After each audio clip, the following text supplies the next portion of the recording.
ይህንን ፈገግታ ስታዩ ከጀርባው ያለውን የደም የእንባና የረሃብ ታሪክ መገመት ከባድ ነው።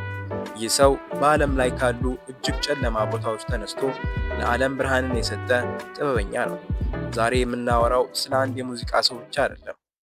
ሙዚቃ እንዴት የአንድን ሰው ሕይወትና የሰው ልጅን ታሪክ እንደቀየረ እንጂ።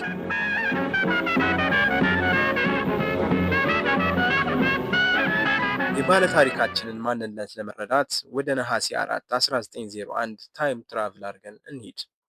ሉዊስ የተወለደው ስቶርቪል በተባለች የኒው ኦርሊያን አስከፊ መንደር ውስጥ ነው። ቦታው በወንጀል በሴተኛ አዳሪነት እና በድህነት የተሞላ ነበር። አባቱ ዊሊ አርምስትሮንግ ሉዊስ በተወለደ በጥቂት ሳምንታት ውስጥ ቤተሰቡን ጥሎ ጠፋ። እናቱ ሜሪ አልበርት ገና የ15 ዓመት ልጅ የነበረች ሲሆን ልጆቿን ለማሳደግ ስትል በወቅቱ የነበሩ አስከፊ ስራዎችን ሁሉ ለመስራት ተገድዳለች። His mother worked part-time as a laundress in New Orleans and part-time as a prostitute. This was at the time when prostitution flourished openly in New Orleans. በዚህ ጨለማ ህይወት ውስጥ ሉዊስን የታደገው አንድ የአይሁድ ስደተኛ ቤተሰብ ነበር። ካርኖቭስኪዎች ይባላሉ። ሉዊስ በህፃንነቱ የከሰል ከረጢት በጋሪ እየገፋ እንዲረዳቸው ቀጠሩት። ከስራው ባለፈ እንደ ልጃቸው ያዩት ነበር። ማታ ማታ ከእነርሱ ጋር እራት ይበላ ነበር። እዚያም የሩሲያ አይሁዶች የሚያዜሟቸውን የሐዘንና የተስፋ ዜማዎችን ያዳምጥ ነበር። ሉዊስ እስከ ህይወቱ ፍጻሜ ድረስ የአይሁድ እምነት ምልክት የሆነውን የዳዊት ኮከብን የአንገት ሐብል ያደርግ ነበር። ምክንያቱም እውነተኛ ሰብአዊነትንና ፍቅርን ያስተማሩኝ እነሱ ናቸው ይላል። እንደ አውሮፓውያኑ አቆጣጠር ዲሴምበር 31 1912 የ11 ዓመቱ ሉዊስ የአዲስ ዓመት በዓልን ለማክበር ከጓደኞቹ ጋር ጎዳና ላይ ነበር። በደስታ ስሜት ውስጥ ሆኖ የእንጀራ አባቱ ያስቀመጣትን አሮጌ ሽጉጥ አውጥቶ ወደ ሰማይ ተኮሰ። ፖሊሶቹ ወዲያውኑ አሰሩት። ይህ ክስተት ለብዙ ጥቁር ሕፃናት የህይወት ማክተሚያ ይሆን ነበር። ለሉዊስ ግን የተለየ ሆነለት። So he pulls out the gun and he fires it and it makes a tremendous roar and they're all laughing and they walk another block and he's filled it up with more blanks and he fires one shot and the other kids turn around and see a cop coming. They scatter and before he realizes what's going on, the guy's got him by the neck. ፍርድ ቤቱ ሉዊስን ጥብቅ ዲሲፕሊን ወዳለበት የህፃናት ማደጎ ወሰደው። እዚያ ጋር ነው ታሪኩ የሚቀየረው። ማደጎ ውስጥ ፒተር ዴቪስ የተባለ ጥብቅ የሙዚቃ መምህር ነበር። መጀመሪያ ላይ ሉዊስን እንደ ወንጀለኛ አይቶት ነበር። የሙዚቃ መሳሪያም እንዲነካ አልፈቀደለትም ነበር። ነገር ግን የሉዊስን ትዕግስትና ፍላጎት ካየ በኋላ ኮርኔት የተባለውን መሳሪያ እንዲጠቀም ሰጠው። ሉዊስ በቀን ለ7 እና ለ8 ሰዓታት ያለማቋረጥ ይለማመድ ነበር። ከንፈሮቹ እስኪደክሙ ድረስ ኮርኔቱን ይነፋ ነበር። ያ አሮጌ የናስ መሳሪያ ለሉዊስ ከማደጎ ግድግዳዎች በላይ የሚያሻገረው የነፃነት ክንፍ ሆነለት።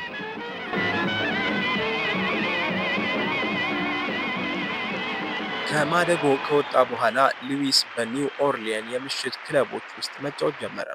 በ1918 ፌት ማርብል በተባለ የባንድ መሪ ተቀጥሮ በሚሲሲፒ ወንዝ ላይ በሚጓዙ ታላላቅ መርከቦች ላይ መጫወት ጀመረ። ይህ ወቅት ሉዊስ ሙዚቃን በኖታ ማንበብ የተማረበት ወሳኝ ጊዜ ነበር።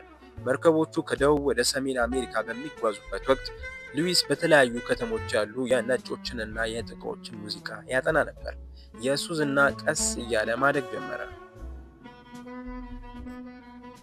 በ1922 የሉዊስ የሙዚቃ አባትና አርአያ የሆነው ኪንግ ኦሊቨር ከቺካጎ ደወለለት። ወደ ቺካጎ እንዲመጣና በባንድ ውስጥ ሁለተኛ ተጫዋች ሆኖ እንዲያገለግል ጥሪ ያቀረበለት። ሉዊስ አንድ አሮጌ ሻንጣ ይዞ በባቡር ወደ ቺካጎ ተጓዘ። በቺካጎ የሉዊስ አጨዋወት ሰዎችን አስገረመ። ከኪንግ ኦሊቨር ጋር ሆነው የሚያወጧቸው ድርብ ዜማዎች በከተማዎቹ ታሪክ ውስጥ ታይተው የማይታወቁ ነበሩ።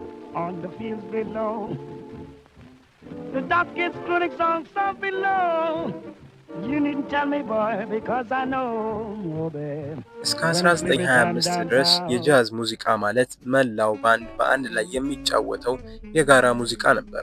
ሉዊስ ግን ይህንን መዋቅር ሰበረው። ኮንዳክተሩ ወይም ዋናው መሳሪያ ብቻ ሳይሆን እያንዳንዱ ተጫዋች የራሱን ስሜት በብቸኝነት ወይም ሶሎ ማንጸባረቅ አለበት የሚል እምነት ነበረው። ከ1925 እስከ 1928 መካከል ሉዊስ ዘ ሆት ፋይቭ በተባለ ባንድ መሪነት ያስቀረጻቸው ሙዚቃዎች የጃዝ ጥበብን ወደ ብቸኛ ተዋናይ ሶሎይስት አርቲስት ቀየሩት። የእሱ ከፍተኛ ድምፅ፣ ሃይ ኖትስ እና የዜማ አጣጣል ልክ እንደ ወንዝ የሚፈስ ፈሳሽ ነበር። በ1926 አንድ ድንገተኛ ክስተት ታላቅ ፈጠራን እንዲፈጠር ያግዟል። ሂቢ ጂቢስ የተባለውን ዘፈን በሚቀዳበት ወቅት የሉዊስ የዘፈን ግጥም የተጻፈበት ወረቀት ከእጁ አምልጦ መሬት ላይ ወደቀ። ሙዚቃው በቀጥታ እየተቀዳ ስለነበር ማቆም አልቻለም። ሉዊስ ምን አደረገ? በቃላት ፈንታ በድምፁ ልክ እንደ መሳሪያ የተለያዩ ድምፆችን እያወጣ ትርጉም የሌላቸው ነገር ግን ማራኪ የሆኑ ድምፆችን አቀረበ።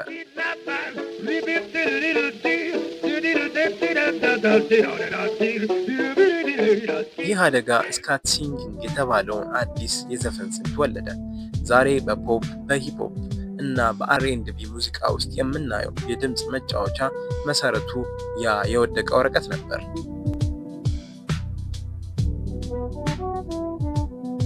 ምንም እንኳን ሉዊስ በዓለም ዙሪያ ታዋቂ ቢሆንም በአሜሪካ የነበረው የዘረኝነት ሕግ ግን አልማረውም ነበር።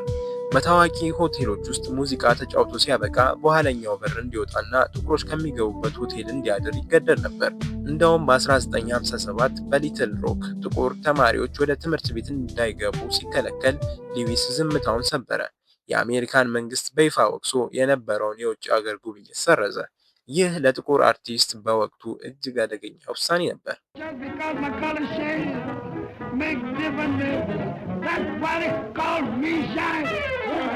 በህይወቱ ማጠቃለያ ላይ ጤናው እየተዳከመ በነበረበት ወቅት ዋት ኤ ወንደርፉል ወርልድ የተባለውን ዘፈን ዘፈነ። በወቅቱ አሜሪካ በቪየትናም ጦርነትና በውስጥ ረብሻ ትታመስ ነበር። ሉዊስ ግን ስለ ፍቅር፣ ስለ ህፃናት ማደግ እና ስለ ተፈጥሮ ውበት ዘፈነ።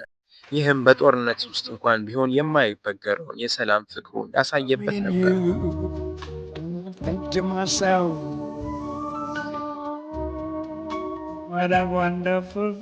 ሉዊስ አርምስትሮንግ እንደ አውሮፓውያኑ አቆጣጠር ጁላይ 6 1971 በሰላም አንቀላፋ። ነገር ግን ያ የነፋው እያንዳንዱ ትራምፔት፣ ያ ያወጣው እያንዳንዱ ጎርናና ድምፅ ዛሬም በዓለማችን ላይ ያስተጋባል። እሱ ያስተማረን ትልቁ ቁም ነገር ሙዚቃ ለመጀመር ፍጹም የሆነ ህይወት አያስፈልግም። የጎደለንን ህይወት በሙዚቃ መሙላት እንችላለን። መሳሪያህን አንሳ፣ ስሜትህን ፍቀድለት። ዓለም ያንተን ዜማ እየጠበቀች ነው።